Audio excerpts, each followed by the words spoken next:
जय गुरु जी संगत जी। वीडियो को लाइक कीजिए, चैनल को सब्सक्राइब कीजिए और बेल आइकन को प्रेस कर दीजिए ताकि आपको लेटेस्ट वीडियो की जानकारी अच्छे से मिल सके। जय गुरु जी संगत जी। गुरु जी का अनंतम अनंतम शुक्राना। गुरु जी के श्री चरणों में कोटि कोटि प्रणाम और प्यारी प्यारी संगत को जय गुरु जी। संगत जी, आप और हम गुरु जी से एक प्यार की डोरी, एक आस्था की डोरी से बंधे हुए हैं और हमें उस डोरी से बंधते हुए उनकी हर आज्ञा का पालन करना है। आज का सत्संग बहुत खास है, बहुत इम्पोर्टेंट है। आप देखेंगे कि आज के सत्संग में भी संगत ने गुरु जी की हर आज्ञा का अक्षर सह पालन किया और खुद को ब्लेस करवाया। तो चलिए संगत जी, हम भी अपने आप को आज ब्लेस कराएं आज अंकल का सत्संग सुनकर। आज हम देविंदर चावला अंकल का सत्संग सुनेंगे। तो चलिए संगत जी, सत्संग शुरू करते हैं। तेरे कवन कवन गुण कह कह गावा, तू साहिब गुणी निधान। तुमरी महिमा बरन न साको, तू ठाकुर उच्च भगवान। हम गुरु जी के पास अप्रैल 2005 में आए। हमें एक दोस्त ने उनके बारे में 2002 में ही बता दिया था, पर जैसा कहते हैं ना, गुरु जी के पास कोई तभी आ सकता है जब उनकी इच्छा हो। 2005 में हम बॉम्बे में रहते थे और अक्सर हमारा दिल्ली आना होता क्योंकि दिल्ली हमारे लिए घर था। एक महिला भक्त ने, जिससे हम एक पार्टी में मिले, हमें गुरुजी के बारे में याद दिलाया। उन्होंने हमसे गुरुजी के बारे में बात की और यह उनका विश्वास था कि निसंदेह ये आपका बुलावा होगा और आपको एम्पायर स्टेट अवश्य जाना चाहिए। हम गए, परंतु पहले दिन हम लंगर के लिए नहीं रुके। दूसरे दिन हम फिर गए, जैसे कोई चुंबक हमें अपनी ओर खींच रहा हो। हम भाग्यशाली थे कि गुरुजी ने हमसे बात की। उन्होंने हमसे पूछा कि किसने हमें यहाँ भेजा था और वह चाहते थे कि अगले दिन अर्थात रविवार को हम फिर से आएं। हमने उन्हें बताया कि अगले दिन हम फ्लाइट से बॉम्बे वापस जा रहे थे। तो गुरुजी बोले, टिकट कैंसिल करा, ब्लेसिंग नहीं लेनी। उन्होंने हमें तांबे का लोटा भी लेकर आने को कहा। उन्होंने वह लोटा मेरी पत्नी के लिए अभिमंत्रित किया और अगली सुबह हम बॉम्बे लौटे।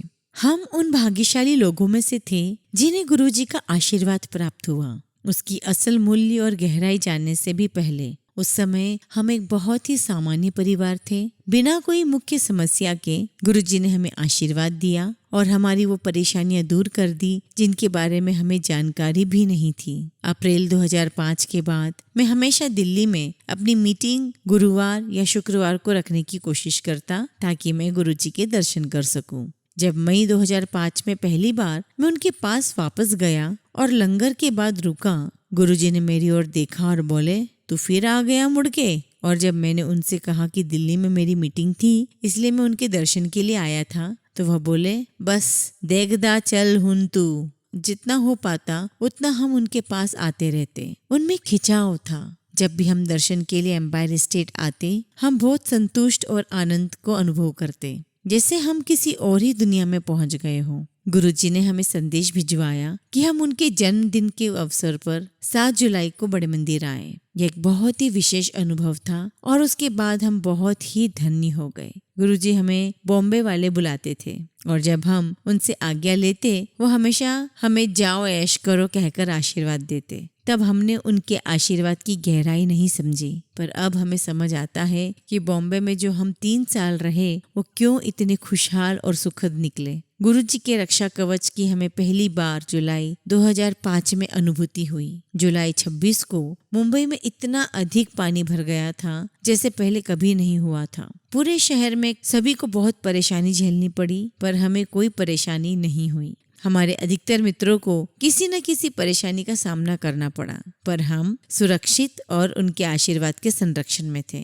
हमारी बेटी स्कूल से वापस घर सुरक्षित पहुंच गई, जबकि उसी स्कूल में हमारे मित्रों के बच्चों को रात स्कूल की बस में ही काटनी पड़ी। मेरे बहुत सहकर्मी अगली दोपहर को घर पहुंचे, पर मैं उसी शाम घर पहुंचा, बस करीब 1 घंटा देर से। जिस कॉलोनी में हम रहते थे उसमें पानी और बिजली की कोई समस्या नहीं हुई। यहाँ तक कि हमारे यहाँ काम करने वाले भी नियमित रूप से काम करते आ रहे थे। 1 हफ्ते में ही हमारी जिंदगी बिल्कुल सामान्य रूप से चल रही थी, जबकि पूरा शहर सामान्य अवस्था में आने के लिए संघर्ष कर रहा था। गुरुजी अंतर्यामी हैं और कुछ भी उनसे छुपा नहीं है। ये बात हमें जल्दी ही स्पष्ट हो गई थी। मेरे एक प्रारंभिक दर्शन के दौरान एक महिला का सत्संग सुनते समय वह बोले, साईं भगत तू भी सुन। मैंने संगत में कभी उल्लेख नहीं किया था कि मैं कई बार शिरडी होकर आया था और मुझे शिरडी साईं बाबा में आस्था थी। वो यह जानते थे। एक बार मेरी पत्नी की एक छोटी सर्जरी होनी थी। हमने ये बात गुरुजी को नहीं बताई, परंतु अगली बार जब मैं मुंबई से गुरुजी के दर्शन के लिए आया, वह बोले,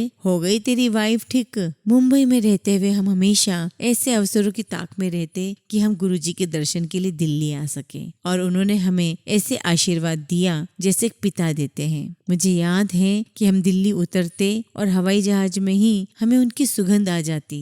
लालची बच्चों की तरह हमेशा हमारी कोशिश रहती कि जितना हो सके हम उनके सिंहासन के करीब बैठें। जब हम संगत से लौटते तब भी कुछ समय तक हमारे कपड़े उनकी सुगंध से महकते रहते, पर अपनी नादानी में हम यह सोचते कि ऐसा हमारा उनके करीब बैठने के कारण है। एक बार गुरुजी ने अपने कमरे से बाहर आने से पहले ही मुझे पहली मंजिल पर भेज दिया गया और लंगर के बाद बैठने का मौका भी मुझे नहीं मिला। उस दिन उनकी सुगंध मेरे कपड़ों में अगली सुबह तक रही। एक स्पष्ट चिन्ह है, यह उनका आशीर्वाद था, न कि उनके करीब बैठने के कारण। अगस्त 2006 में गुरुजी ने हमें मुंबई वाले बुलाना बंद कर दिया। मेरी कंपनी मुझे सिंगापुर या इंग्लैंड भेजने के विचार में थी। सारे काम पूरे हो गए थे और इंग्लैंड से मेरा परमिट आ गया। हमारे अगले दर्शन पर मेरी पत्नी ने गुरुजी को यह बात बताई। गुरुजी बोले, तू की करना है लंदन जाके, तू एथे आजा दिल्ली मेरे कॉल। हम थोड़ा निराश हुए, पर हमारे लिए बात बिल्कुल स्पष्ट थी कि हमें उनका कहना मानना है। जल्दी मुझे दिल्ली में एक नौकरी का प्रस्ताव आया और मैं गुरुजी के दर्शन के लिए दिल्ली आया। उन्होंने मुझे दूर से देखा और बोले, मिल गई तेनू नौकरी दिल्ली दी, हुन तू आजा। उसके बाद सब कुछ बस अपने आप होता गया, मानो जैसे हमारे जीवन की डोर उनके हाथों में थी। उनके आशीर्वाद से हमारी बेटी का दाखिला देहरादून में एक बहुत अच्छे स्कूल में हो गया। 13 अप्रैल 2007 को हमने मुंबई से अपने सारे नाते तोड़ दिए और दिल्ली उतरते ही सीधे बड़े मंदिर गए। दिल्ली आने के बाद हम नियमित रूप से उनके दर्शनों के लिए जाते,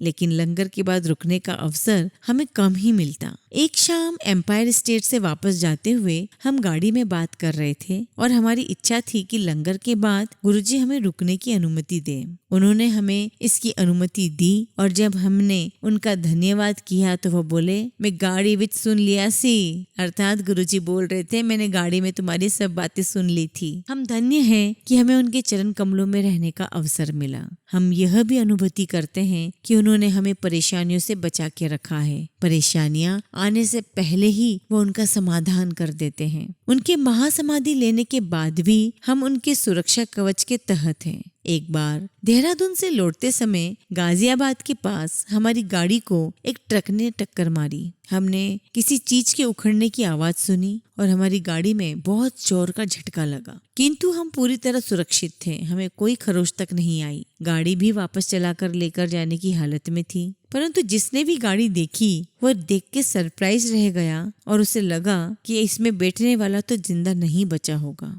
परंतु हमें से किसी को भी चोट नहीं आई थी। हमारा ड्राइवर जो हमें एम्पायर स्टेट लेकर जाता था बहुत निराश हुआ कि उसे गुरुजी के दर्शन का अवसर प्राप्त नहीं हुआ। गुरुजी की महासमाधि के बाद उसने गुरुजी का स्वरूप मांगा। उसकी पत्नी को दूसरा बच्चा होने वाला था क्योंकि उनका पहला बच्चा सिजेरियन हुआ था। वे चिंतित थे और डॉक्टर्स ने भी इस बार भी सर्जरी होने की ज्यादा संभावना बताई थी। उसकी पत्नी ने गुरुजी से नियमित रूप से प्रार्थना शुरू की। एक शाम अगरबत्ती जलाते समय उसने मन में सोचा, गुरुजी मैंने तो आपको देखा भी नहीं। अगली सुबह गुरुजी ने उसे दर्शन दिए, आशीर्वाद दिया और उसे बोले कि उसे लड़का होगा और वो भी सामान्य प्रसव से। संगत जी, 1 महीने के अंदर पति पत्नी को लड़का हुआ और निसंदेह सामान्य प्रसव से हुआ। हमने हमेशा अपने आसपास उनकी उपस्थिति और मार्गदर्शन महसूस किया है। वह हमेशा हमारा ख्याल रखते हैं। जय गुरुजी, शुक्राना गुरुजी।